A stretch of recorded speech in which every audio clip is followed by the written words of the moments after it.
بسم اللہ الرحمن الرحیم انما یرید اللہ لیذھب عنکم الرجس اہل البیت ویطہرکم تطہیرا صدق اللہ مولانا العظیم وبلغنا رسولہ النبی الکریم نحن علی ذلک ما قال من الشاہدین والشاکرین۔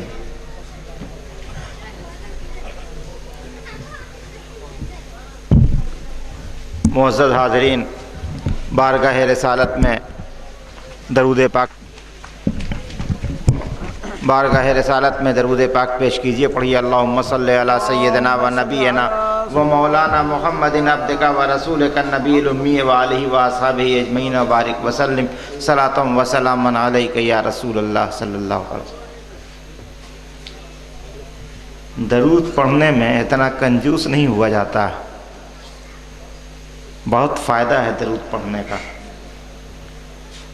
اللہ کے نبی سرکار دو عالم صلی اللہ تعالیٰ علیہ وسلم فرماتے ہیں کہ قیامت کے دن ایک شخص کو اللہ تبارک و تعالیٰ جب اس کے اعمال کو تولے گا ترازو پہ، تو اس کے اعمال میں کوئی نیکی نہیں ہوگی، اس کو جہنم میں جانے کا حکم دیا جائے گا۔ اسی وقت ہمارے آقا سرکار دو عالم صلی اللہ تعالیٰ علیہ وسلم وہاں پہنچ جائیں گے۔ پہنچنے کے بعد اپنے پاس سے ایک پرزہ، ایک پرچی نکال کر کے ایک پلے پہ رکھ دیں گے، نیکی والے پلے پر، تو وہ اتنا بھاری ہو جائے گا کہ اس کے سارے گناہ سے ایک طرف اور وہ ایک پرچہ ایک طرف۔ لوگوں نے پوچھا یا رسول اللہ اس پرچی میں کیا ہوگا کہ جو ایک پرچی کی نیکی اتنی بھاری ہو جائے گی؟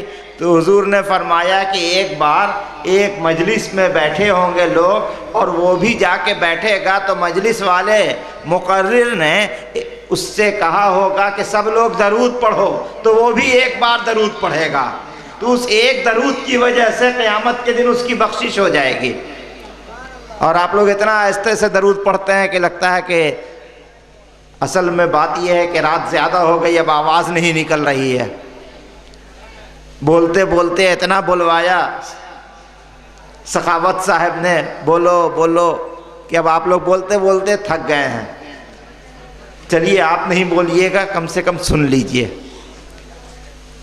درود پاک پیش کیجئے، پڑھیے، بلند آواز سے پڑھیے۔ اللہم صلی علی سیدنا و نبینا و مولانا محمد عبدک و رسولک النبی الامی و آلہ و اصحابہ اجمعین بارک وسلم صلاۃ و سلام علیک یا رسول اللہ صلی اللہ علیہ وسلم۔ آپ کو صرف ایک واقعہ سناتے ہیں، اس واقعے کو بہت غور سے سنیے گا۔ ایک آدمی تھے ہندوستان میں بہت پہلے، ان کا نام تھا قیس ابن ثابت، قیس نام تھا، اللہ والے تھے، نیکوکار تھے۔ گئے حج کرنے کے لیے، مکہ پہنچے، تو آج جس طرح سے مکے میں اتنی عالی شان عمارتیں ہیں، اتنے بازار ہیں، اتنی مارکیٹ ہے، ہر طرح کی فراوانی ہے، ہر طرح کی چیز کھانے پینے کو ملتی ہے، پہلے ایسا نہیں تھا۔ تو مکے میں کعبے کے پاس سے نکل کر کے وہ ادھر ادھر گھومتے ہوئے ایک پہاڑ پہ چڑھ گئے۔ تو پہاڑ پہ جب چڑھے، پورا سناٹا تھا، ایک آدمی کی آواز آ رہی تھی، دور سے کوئی بول رہا۔ اس آواز کی طرف گئے، قیس، حضرت قیس اس آواز کی طرف گئے۔ جب وہاں پہنچے تو دیکھا کہ ایک شخص سجدے میں گرا ہوا ہے اور اللہ سے مناجات کر رہا ہے، اللہ سے کچھ مانگ رہا ہے۔ سوچا کہ دیکھیں کیا مانگتا ہے یہ، جا کے کان لگایا پیچھے سے، یہ اللہ سے مانگ رہا ہے تو کیا مانگ رہا ہے؟ تو وہ کہہ رہا تھا، اے اللہ، میں کئی دن ہو گیا میں نے کچھ کھایا نہیں ہے، مجھے کھانا بھیج دے، اور میرا کپڑا پھٹ گیا ہے، مجھے چادر بھیج دے۔ یہ پیچھے تھے، یہ بھی سجدے میں چلے گئے۔ وہ جب مانگتا رہا، اللہ سے کھانا مانگتا رہا، اللہ سے کپڑا مانگتا رہا، یہ پیچھے پیچھے آمین کہتے رہے۔ تھوڑی دیر کے بعد اس نے سجدے سے سر اٹھایا، انہوں نے بھی سر اٹھایا۔ جیسے ہی سجدے سے سر اٹھایا تو دیکھا کہ سامنے میں دو بڑی بڑی تھال رکھی ہوئی، تھال سمجھتے نا، سینی، دو بڑی بڑی سینی رکھی ہوئی ہے، اور ایک میں انگور رکھا ہے اور ایک میں چادر رکھی ہے۔ تو وہ آگے والے جو تھے، جو دعا کر رہے تھے، انہوں نے انگور کی تھال کو اپنے سامنے کیا اور کھانے لگے۔ پیچھے انہوں نے پکارا، حضور اکیلے اکیلے کھا رہے ہیں، ہم کو بھی کھلائیے نا۔ تو فرماتے ہیں کہ یہ تو میرے لیے آیا، کہ نہیں آپ کے لیے آیا تو ضرور ہے، لیکن پیچھے سے ہم نے بھی آمین کہی تھی، جب آپ دعا کر رہے تھے نا تو ہم نے آمین کہی تھی، تو میرا بھی کچھ حق بنتا ہے، ٹھیک ہے آ جاؤ، تم بھی آ جاؤ، کھا لو۔ حضرت قیس کہتے ہیں کہ اتنا مزیدار انگور تھا، انگور سمجھتے ہیں نا، ہاں، اتنا مزیدار انگور تھا کہ ہم نے ساری زندگی ایسا انگور نہیں کھایا تھا، اور ہم کو بہت بھوک لگی ہوئی تھی، پہاڑ پہ چڑھنا اترنا گھومنا، ہم نے خوب پیٹ بھر کے کھایا۔ کہا کہ دیکھو کھاتے رہو لیکن جیب میں بھر کے مت لے جاؤ گے، ایسا نہیں کہ کل کے لیے بھی کچھ رکھ لو، یہ جنت سے آیا ہے، اس کو پھر واپس فرشتے لے کے چلے جائیں گے۔ خوب کھایا۔ کھانے کے بعد جب دیکھتے ہیں تو وہ انگور جتنا تھا پہلے اتنا ہی رہا، اس میں کوئی کمی نہیں ہوئی، اس لیے کہ جنت سے آیا تھا۔ انہوں نے چادر اٹھائی، دو چادر، کہا کہ ایک تم لے لو۔ کہا کہ حضور ہم کو چادر کی ضرورت نہیں، میرے پاس کپڑا ہے، آپ چادر بدل لیں۔ احرام باندھے ہوئے تھے، احرام کی دونوں چادر انہوں نے بدل لی۔ پرانی جو پھٹی ہوئی چادر تھی اس کو لپیٹ کر کے اپنے پاس رکھ لیا۔ کہا کہ اب نیچے چلو، ٹھیک ہے چلیے۔ انہوں نے پوچھا نہیں کہ آپ کون ہیں، آپ کون ہیں اور یہ جنت سے آپ کے لیے کیسے آ گیا۔ ہم لوگ اتنی عبادت کر کر کے بھی اگر اللہ سے مانگیں کہ اے اللہ جنت سے کھانا آ جائے، کھانا آ جائے، کھانا آ جائے، نہیں۔ آپ لوگ اگر یہ آج کی مجلس سجائی، مہمانوں کے لیے کھانے کا انتظام کمیٹی نے کیا، اگر ایسے ہی جنت سے آنے لگتا تو آپ لوگ کہتے، کمیٹی والے دعا کرتے کہ اے اللہ جنت سے بھیج دے، عالم لوگ آ رہے ہیں، عالم لوگ آ رہے ہیں، پکانے کی ضرورت ہی نہ پڑتی۔ لیکن وہ اس بندے نے نہ پکایا، نہ خریدا، نہ مانگا تو سیدھے اللہ سے مانگا اور اللہ نے بھیج دیا۔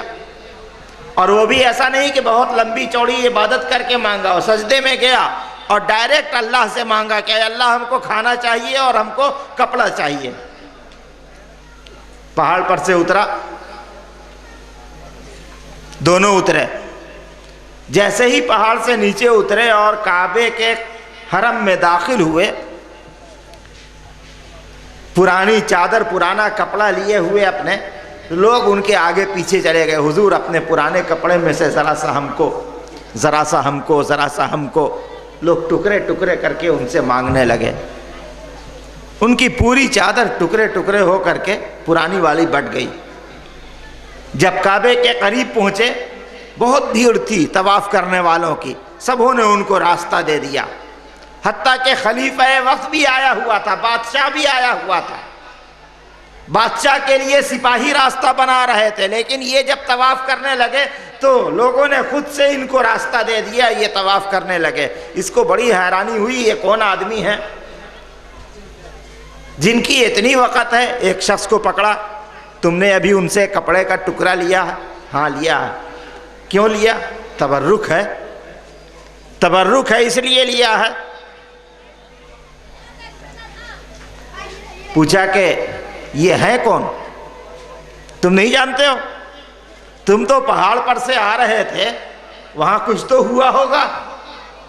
کہا کہ ہاں وہاں ہوا تھا، ہوا یہ تھا کہ انہوں نے کھانا مانگا اللہ سے، کچھ کھانے کو بھیج دے تو اچانک ایک کھانے کے لیے ایک ٹرے انگور کی ایک ٹرے نمودار ہو گئی. انہوں نے کہا کہ اے اللہ کپڑا بھیج دے تو یہ 2 چادر نمودار ہو گئی جو انہوں نے پہن رکھی ہے, یہ ان کو جنت سے آ گئی ہے, اور یہ تمہاری پرانی چادر یہ تبرکن تم لوگ لے رہے ہو. مجھے سمجھ میں نہیں آیا کہ یہ کون ہے. اس کھانے میں تو ہم بھی شریک تھے, ہم نے بھی کھایا, لیکن یہ ہیں کون ہم نے پوچھا نہیں. کہا کہہ رہے تم کو نہیں پتا ہے, یہ حضرت امام حسین کے پڑ پوتا ہیں.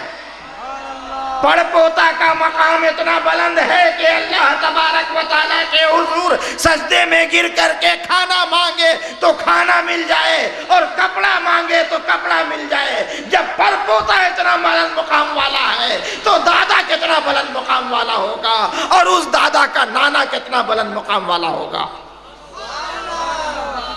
امام حسین کا مقام کتنا اعلیٰ. پڑ پوتا, 4 پشت کے بعد امام حسین کے پر پوتا حضرت امام جعفر صادق رضی اللہ تعالیٰ عنہ. پر پوتا کا مقام یہ ہے کہ اللہ سے جو بولتے ہیں, جو عرض کرتے ہیں, اللہ تعالیٰ فوراً پورا کر دیتا. تو دادا کا مقام کتنا اعلیٰ ہوگا. یہ بڑی خوش قسمتی ہے ہم لوگوں کی کہ ہم لوگ اس خاندان کے غلام ہیں جس کے بیٹے, پوتے, پر پوتے اور دادا سب اللہ کے انتہائی برگزیدہ ہیں, جن کے زبان سے نکلتا ہے تو اللہ تعالیٰ انتظار میں رہتا ہے کہ میرے نبی کا گھر والا کچھ بولے اور ہم پورا کر دیں. اللہ تعالیٰ ہم لوگوں کو توفیق عطا فرما دے اور عطا فرماتا رہے کہ ہمیشہ اہل بیت کے غلام رہیں, خاندان نبی کے غلام رہیں. یہی غلامی یہاں بھی کام آئے, قبر میں بھی کام آئے, حشر میں بھی کام آئے, پل صراط پر بھی کام آئے, حوض کوثر پہ بھی کام آئے, اور جب بخشش اور نجات کا معاملہ ہو تو یہی غلامی ہماری کام آئے. وآخر دعوانا الحمدللہ رب العالمین.